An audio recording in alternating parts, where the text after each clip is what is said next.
A passagem de hoje é Jeremias 5, versículos 10 a 19. Vamos ler juntos.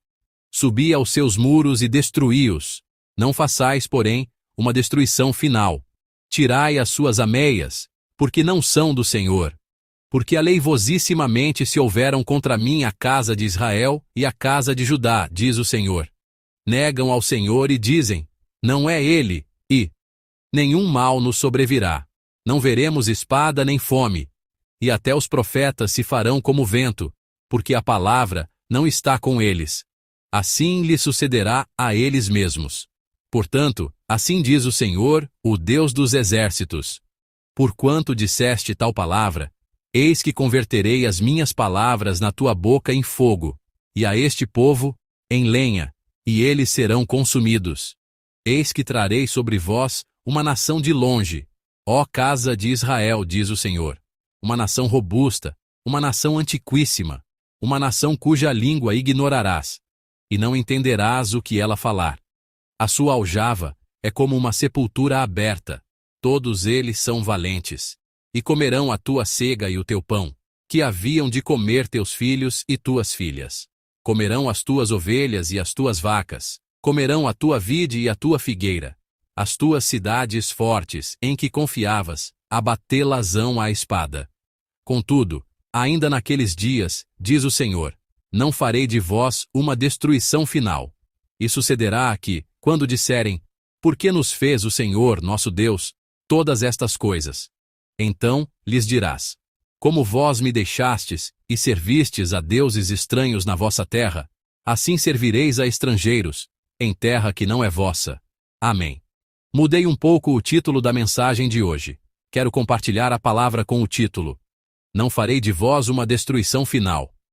Antes de examinarmos o texto de hoje, gostaria que lembrássemos por um momento o texto que vimos ontem.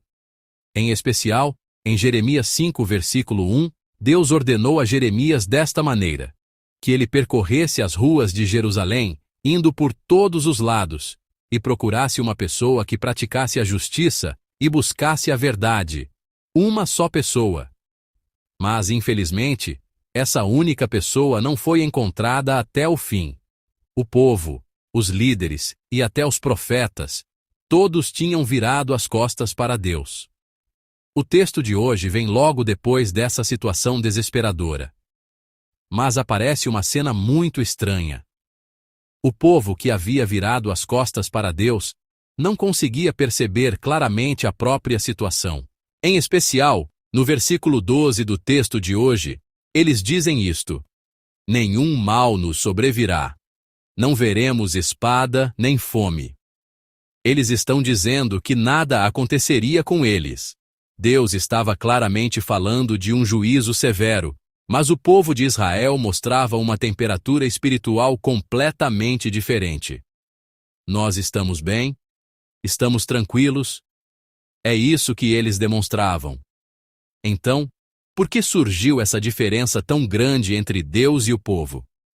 Normalmente, para pessoas em pleno juízo ficarem tranquilas a esse ponto diante do perigo, é necessário que haja ao redor delas, pelo menos, uma pessoa. Essa pessoa é alguém que continuamente sussurra para elas: está tudo bem. Dizendo de modo simples, havia pessoas que persuadiam o povo de Israel até o fim e sussurravam que estava tudo bem. Infelizmente, essas pessoas eram os profetas que deveriam transmitir a palavra de Deus. Por isso, no versículo 13, Deus define esses profetas assim: e até os profetas se farão como vento. A base do está tudo bem que adormeceu o povo não passava de um vento vazio. Agora, lembrando esse pano de fundo, vamos entrar com mais profundidade no texto de hoje.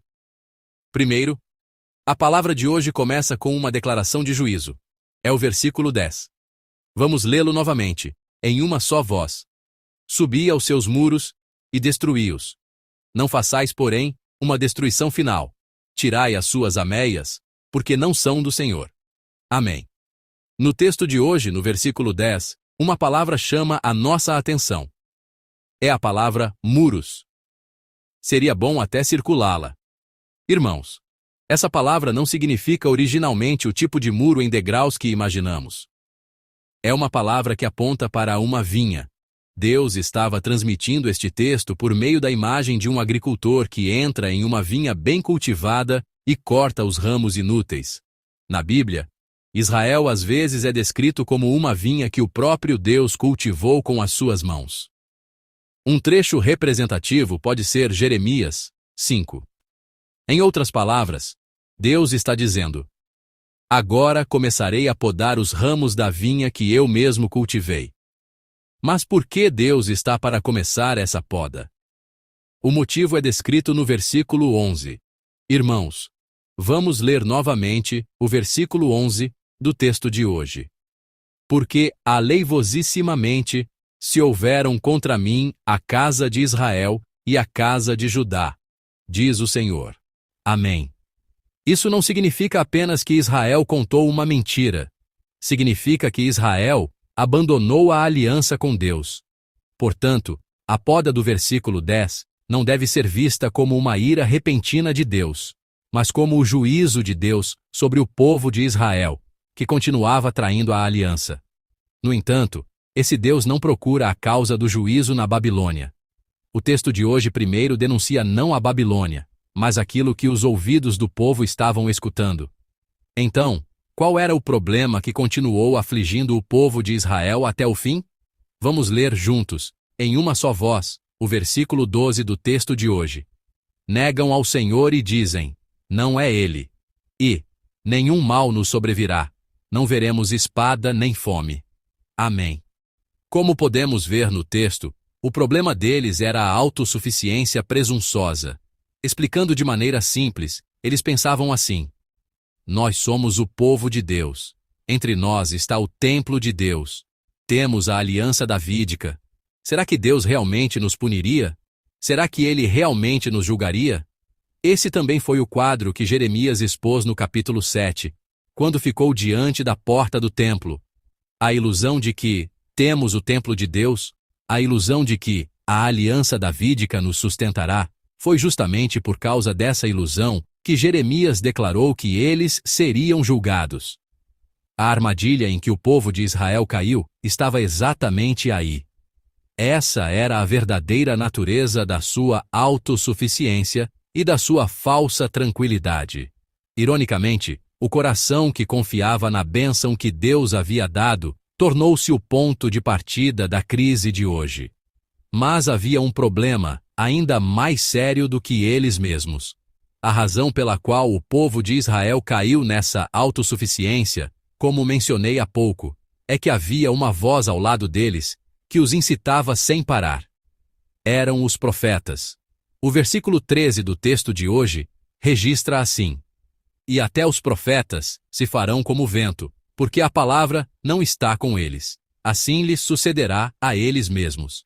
Amém. A palavra vento, que Deus usa neste texto para se referir aos profetas, é ruach, em hebraico. Vocês provavelmente já ouviram bastante essa palavra. Originalmente, ela era usada para se referir ao Espírito de Deus, à vida de Deus. Um exemplo representativo aparece em Gênesis 1. E a terra era sem forma e vazia, e havia trevas sobre a face do abismo, e o Espírito de Deus se movia sobre a face das águas.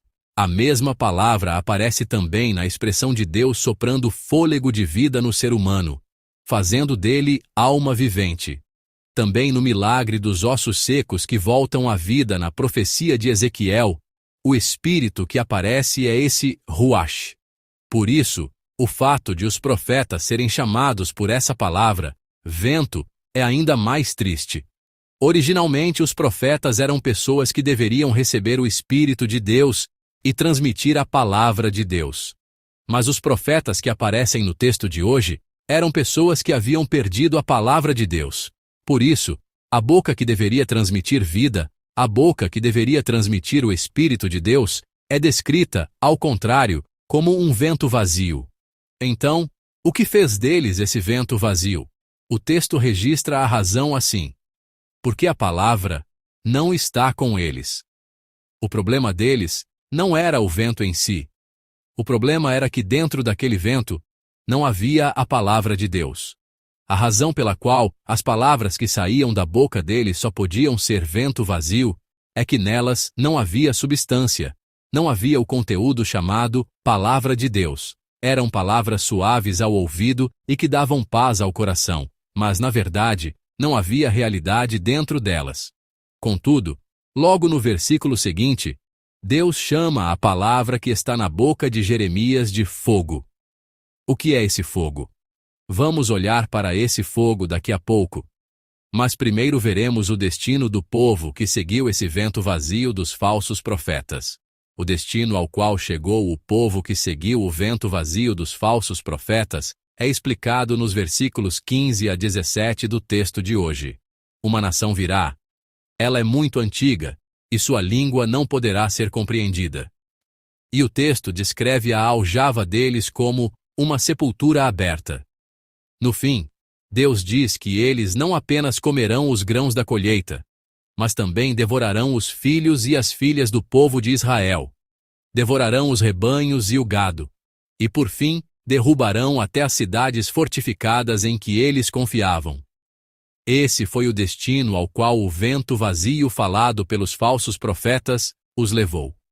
O lugar a que chegou o povo que confiou até o fim, na frase nada vai acontecer, pode ser resumido em uma palavra: ruína. Os filhos caem, o alimento acaba, e a cidade em que por fim confiavam desaba.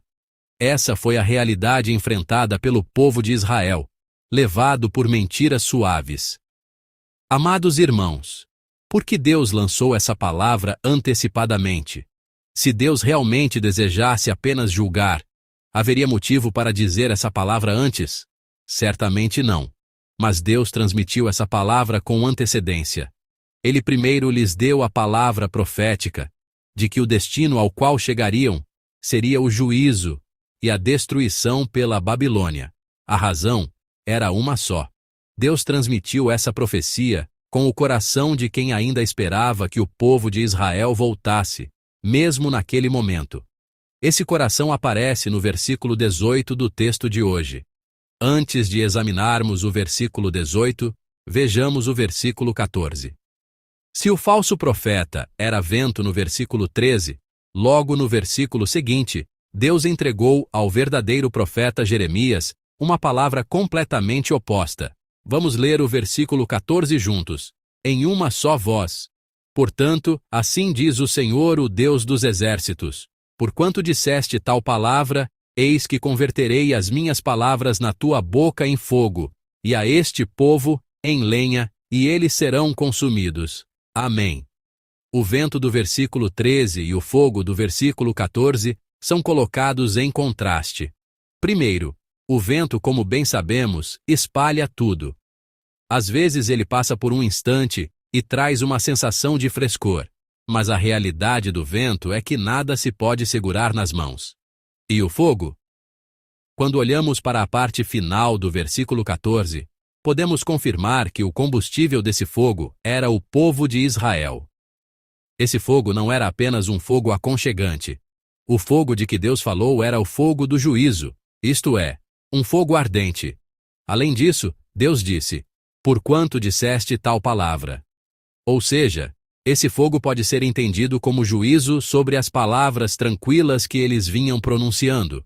Por isso, se isolarmos apenas o versículo 14, poderemos ver esse fogo como o fogo terrível do juízo, carregando a ira de Deus, um fogo que queima tudo e apaga tudo.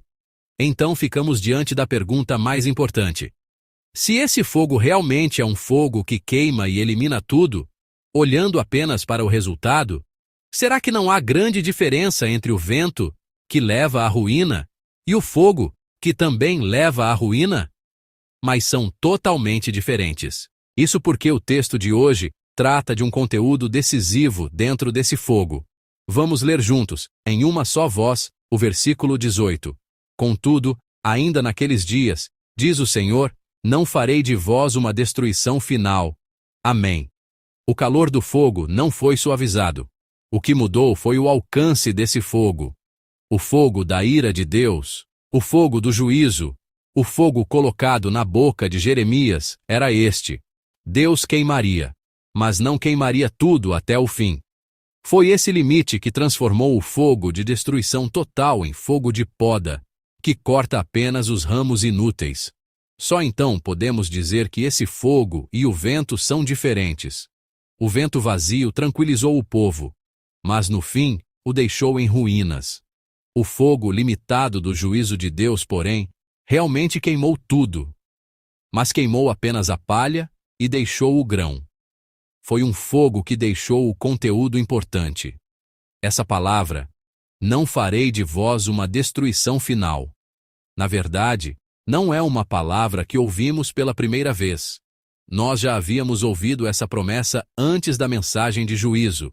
Está no versículo 10. Ali Deus também disse que eles deveriam destruir, mas não fazer uma destruição final. O que isso significa? No versículo 10 uma vez, e no versículo 18 outra vez, Deus está dando a mesma promessa. Ou seja, mesmo no meio em que fala de juízo, mesmo dentro da cena do juízo, Deus repete a promessa de deixar um remanescente. Ao prometer no início que deixaria algo e depois, novamente, que não destruiria por completo, Deus, enquanto anuncia o juízo, está mostrando por meio da palavra de hoje uma imagem como se abraçasse o povo de Israel com força. É claro que o juízo de Deus é um juízo temível. Como vimos há pouco nos versículos 15 a 17, é um juízo de temor em que tudo desmorona, desde os filhos até as cidades em que confiavam. Mas esse fogo severo não era um fogo destinado a acabar com o povo. Pelo contrário, era o juízo cuidadoso de Deus, que corta os ramos inúteis. Não era um fogo que queima para matar, mas um fogo que queima para salvar e para deixar um remanescente. Na verdade, Israel acabou experimentando esse fogo à força. Mas antes disso, Deus continuou falando. Por meio de Jeremias e por meio dos profetas, Deus continuou transmitindo esta palavra profética. Voltem.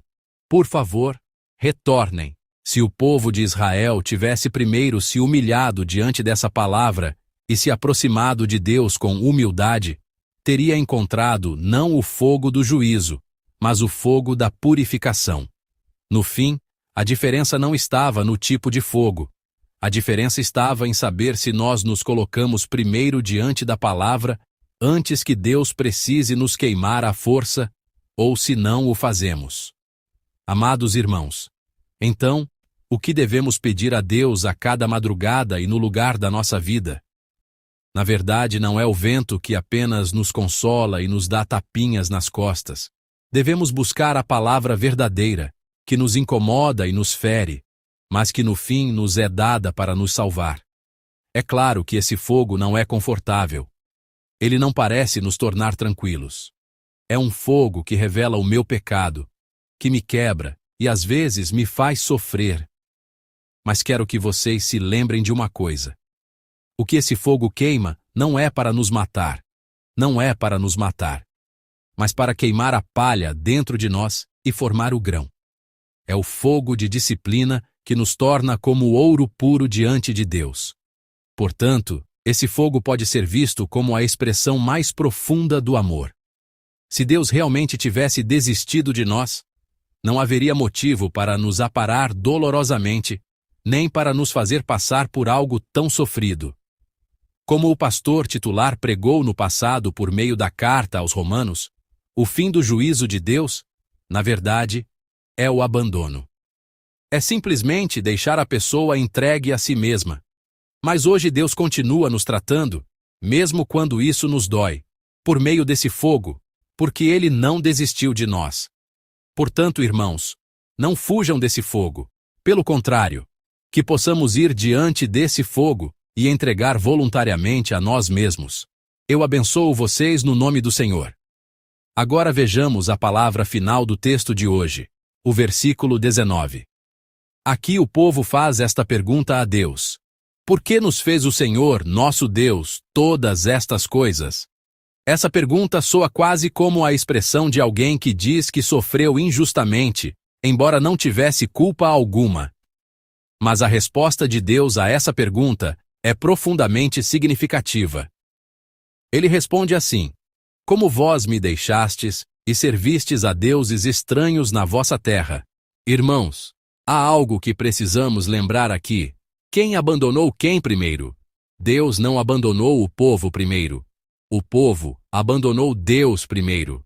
Aquela diferença de temperatura que vimos na introdução, Deus tão severo e o povo tão tranquilo, foi resultado de o povo ter virado as costas primeiro. Portanto, não podemos dizer apenas, a partir deste texto, que o Senhor abandonou o povo. A ordem é exatamente o contrário. Mas, exatamente nesse ponto, está a graça mais profunda do texto de hoje. Mesmo o povo tendo abandonado Deus primeiro, Deus disse: não farei de vós uma destruição final. Se quem saiu primeiro foi o povo, mesmo que Deus o abandonasse completamente, ninguém poderia culpá-lo. Mas Deus não fez isso. A palavra, contudo, não é uma recompensa que o povo obteve por ter feito algo bem. É uma expressão que contém a decisão unilateral do amor de Deus, que quer preservar até o fim aquele povo que o havia deixado. Portanto, essa preservação não vem da nossa qualificação, mas somente do amor de Deus. E o que Deus nos enviou hoje para nos despertar não foi o vento vazio que nos faz dormir. Foi o fogo com o qual ele nos queimaria, se necessário, para nos salvar até o fim. Era a palavra de Deus. Aquilo que volta a estreitar a distância entre Deus e nós, a distância que vimos na introdução, depende disto: deixar de lado o vento falso que nos adormece e permanecer diante do fogo que nos desperta. Devemos lembrar que ficar diante do fogo de Deus dirigido a nós, ficar diante desse fogo, é o único caminho para voltar a Deus. Portanto, irmãos, ao se lembrarem do texto de hoje, eu os abençoo para que possam colocar a si mesmos diante desse fogo. Que vocês lancem tudo o que são diante da palavra, para que ele queime o que deve ser queimado e preserve até o fim o que deve ser preservado. Que possamos desviar os ouvidos que escolhiam escutar o vento vazio e avançar lembrando o coração de Deus que deseja nos salvar, ainda que nos queime e nos faça sofrer. Que lembrando que este é o amor de Deus contido no texto de hoje, hoje nós possamos ter a nossa vida moldada dessa maneira. Eu abençoo a mim e a vocês no nome do Senhor.